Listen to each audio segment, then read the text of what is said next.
Hey guys, my name is Rajwardhan Korpe. I am a final year MBBS student studying at GGMC Mumbai, and today's video is about the Pomodoro technique.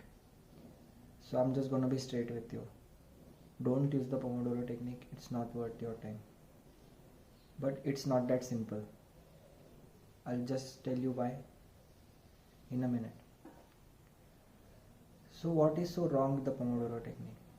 Before starting with that, I'd like to tell you about what is the Pomodoro technique.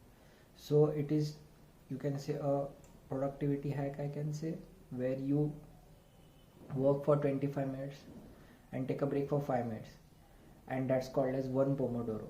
And you repeat these half an hour cycles for like 4 or 5 times, and then you take a longer break. It is supposed to boost your productivity. So what's my problem with it? My problem with it is like the time 25 minutes and 5 minutes. This is the one which is advertised in like the mainstream. So the time constraint of the 25 minutes and the 5 minutes is what I have a problem with. First problem, the 25 minutes of work. My problem with it is that when you are just sitting down to work, you are not in a flow state. You have been doing something else before that. Maybe you are just woken up, or you are taking a bath or had your breakfast. But when you just sit down to work or study, you're not in a flow state. It takes a bit of time to get into the gist of things before you can actually start getting some deep and meaningful work done. So when there is just the 25 minutes are not enough, you can't expect yourself to get any amount of good work done in just sitting down, starting 25 minutes, doing something for 25 minutes and taking a break. Just as for me personally, it takes about 25 minutes to get into a focus state, or the flow, as you can call it, a flow state. So when you are like just getting into the flow state, you are supposed to take a break just after 25 minutes. That's what's wrong with it. I personally prefer to work at least for 1.5 to 2 hours, so I can actually get into the flow state, do some work in the flow state, and get a bit distracted at the end, because obviously your focus runs out after some time. So that's my take on it. The second problem with it is the 5-minute break. Personally, 5 minutes of break is not enough.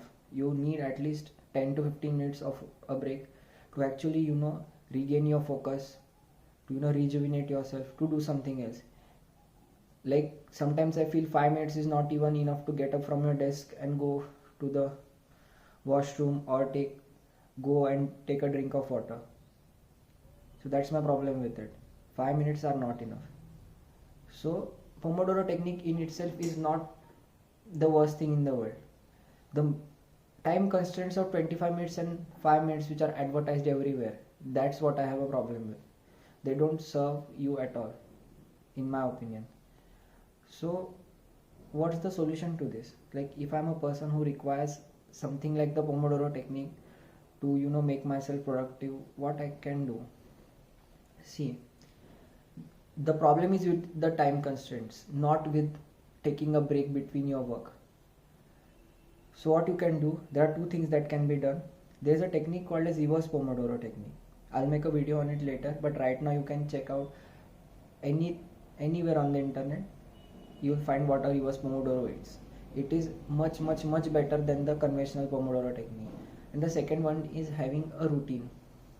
When you have a routine which is set around your focus times, like how long you can focus, and it is built around that to maximize your output, your productivity, that can help a lot. I'll make a video on how to build a perfect routine and how to actually follow it later. So that's it guys for this video. Please subscribe to the channel. Thanks for watching.